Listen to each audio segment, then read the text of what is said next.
Wheel of randomness, turn, turn, turn. Tell us the 15 minutes that we shall learn. Welcome to Randomly 15 Minutes, where we give you a topic in 15 minutes or less, or your podcast is free. I'm your writer, Sam Rossi, and shortly Megan Klodnicki will be reading a script written by me on a topic she may or may not know about. This shall be fun. Hey everybody, it's Megan Klodnicki, and we are spinning the wheel of randomness, and today Sam picked TV shows. That's what the wheel gave us, and Sam wrote a script, and this is what I'm gonna read her script. Let's see. So the wheel gave us Star Trek. All right. So I will come right off the bat and say I've never seen Star Trek. I obviously know the show. I've seen, from culture stuff and stuff, what it is and that. Stuff out there in the zeitgeist. Yes, I have seen and I'm aware. I could recognize what Star Trek is, but I have never seen an episode of it. And nor am I really interested in seeing it, but if the opportunity came up and I had to watch it, I would. So, let's see. Sam says, since Sam never picked a series, we are going to do TOS, or, which is also called the original series. Okay, so for those of you who are Star Trek fans, you know what she's talking about. We are talking about the original series in this episode. All right.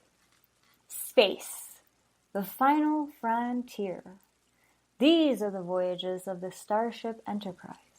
Its 5-year mission, to explore strange new worlds, to seek out new life and new civilizations, to boldly go where no man has gone before. Sorry. I'm doing I can do the hand thing where you split the fingers. Well, I can't do it that well on my left hand anymore. I got it. It's a Spock.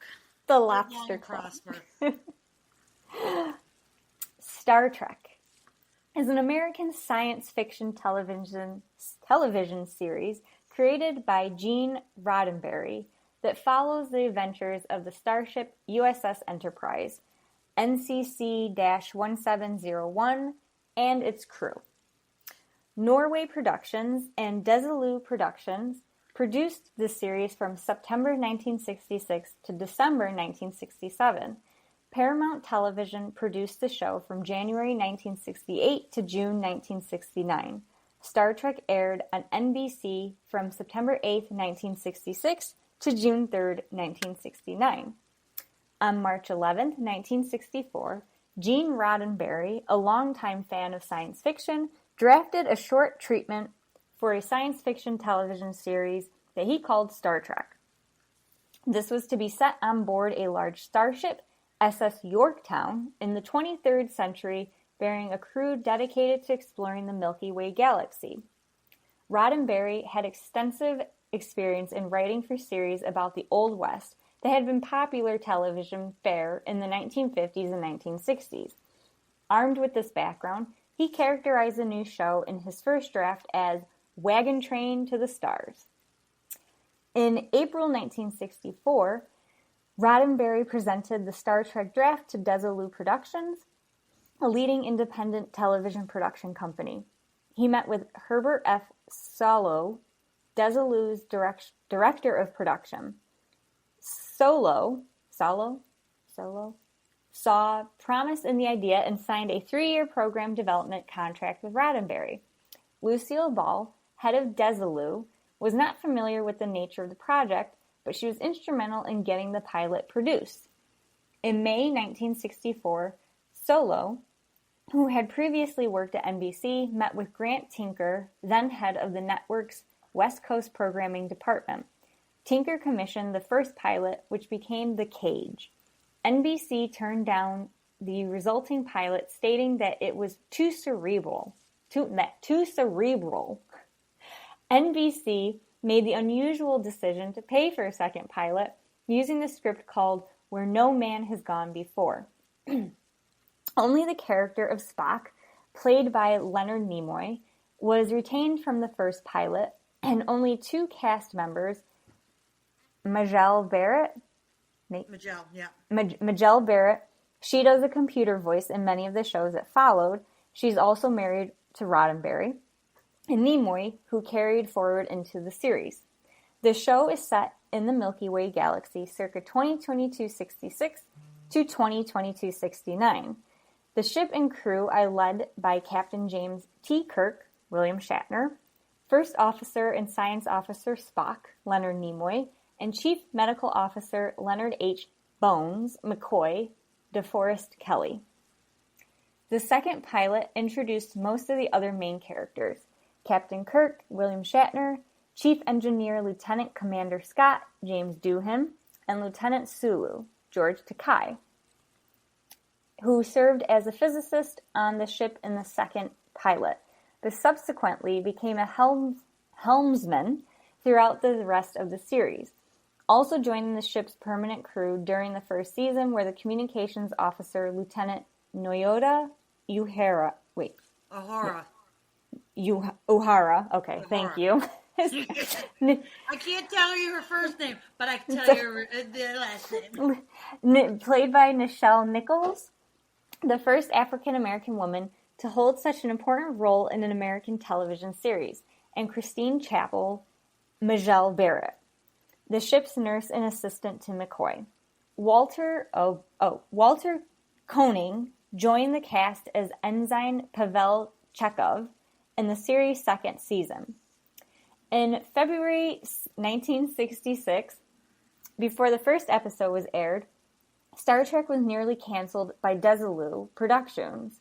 Desilu had gone from making just one half-hour show, The Lucy Show, to deficit financing a portion of two expensive hour-long shows, Mission Impossible and Star Trek. Solo was able to convince Lucille Ball that both shows should continue. While on NBC, Star Trek's Nielsen ratings were low and the network canceled it after 3 seasons and 79 episodes.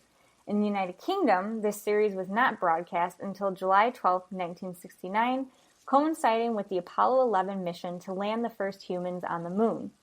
Though through broadcast syndication, it became an international success in the 1970s, achieving cult classic status and a developing influence on popular culture.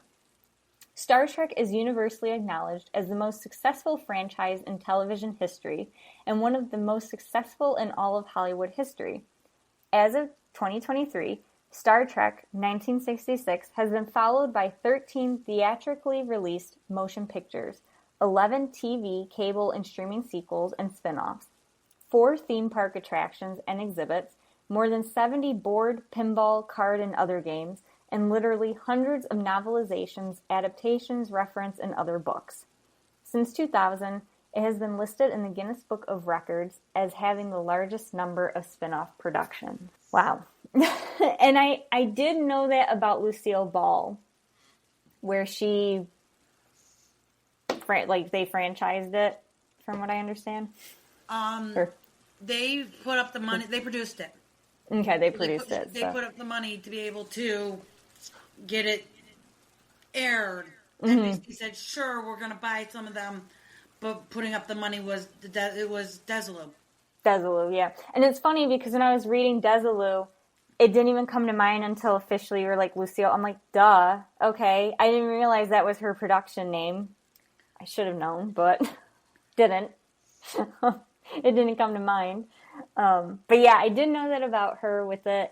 I think I saw like a meme or something before where they were like, you could thank Lucille Ball. Of science fiction. Yes.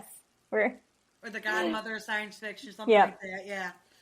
Where she made Star Trek come out and that. But are you a fan of Star Trek? I am a fan of Star Trek. Do I need to ask that question? No. I am. Mom, gotta start. You gotta think there wasn't really much to watch in the 90s. Mm-hmm. So, Star Trek is one of the things we watched. It was a family show. Huh. That and, In Living Color, X-Files, Family, Married with Children, Roseanne. Oh, yeah. What else was on Fox? I don't even remember. But I did, what was it? I don't Fox even didn't. Roseanne wasn't on Fox. She was on ABC. Oh, right. Yeah, we weren't Roseanne family to watch. It was just one of those shows we just didn't end up watching. But yeah, Star Trek was never my family's watching. Like, I don't even know. I think my dad might have watched it sometimes, but my mom was not a Star Trek fan. Well, when we start working on Ezra's training for it, we'll have you come down and you can sit through at least 79 episodes of the first series. His training for it. And are you guys starting soon, or is it a certain age you guys gotta wait? I just need the time. Again, did you not just hear how many? There's 11 spin-offs. I know. Listen, okay, I've only seen one Doctor Who episode. I keep telling everybody. It was the Roseanne one. Was that the Roseanne one? Was it Rose? Rose? I don't know. That's another show that we might even, I don't know if we'll be doing it on. I don't know. I don't know. Hold on. Let me go look over and see if Doctor Who's on the wheel. I don't even know. Again, everyone will, yes, I am not a science fiction person, okay? I have seen Star Wars. We have done our episode of Baby Yoda and that on there. Yep. But I have never been a science fiction person. Oddly enough, Doctor Who is not on the list. Well, that's going to need to be fixed. Yeah, I'm putting it in there now.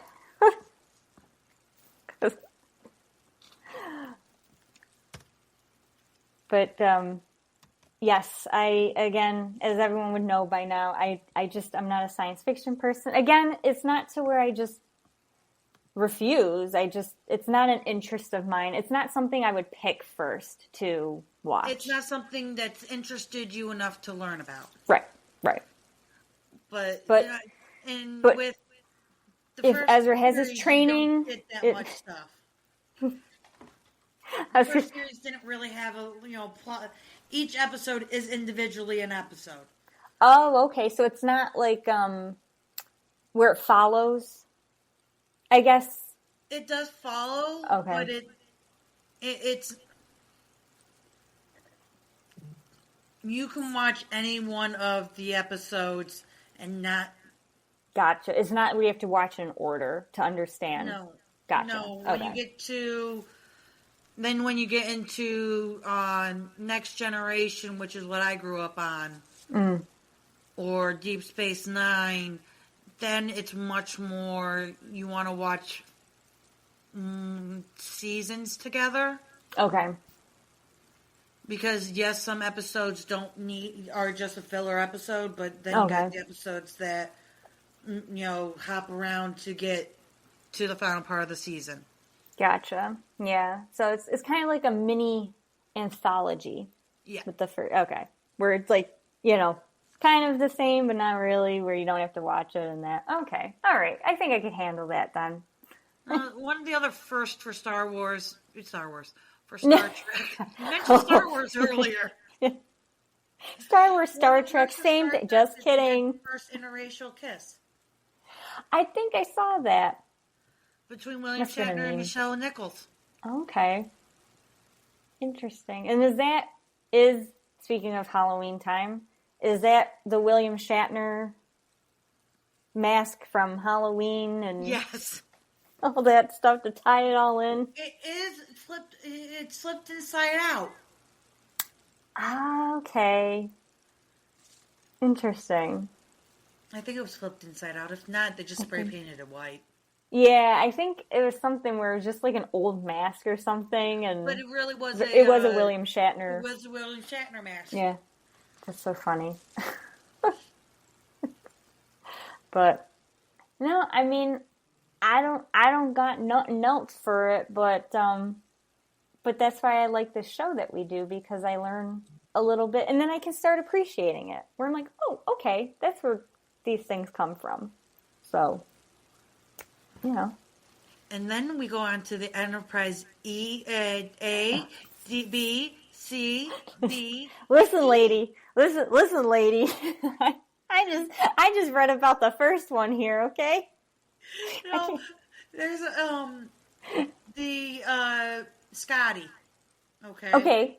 Yes. Beam me up, Scotty. Beam me up, Scotty. Okay. Okay. He runs the transporter room. Okay. And he also works in the engine. Okay. Okay. You know, I'm giving it all she's got, Captain.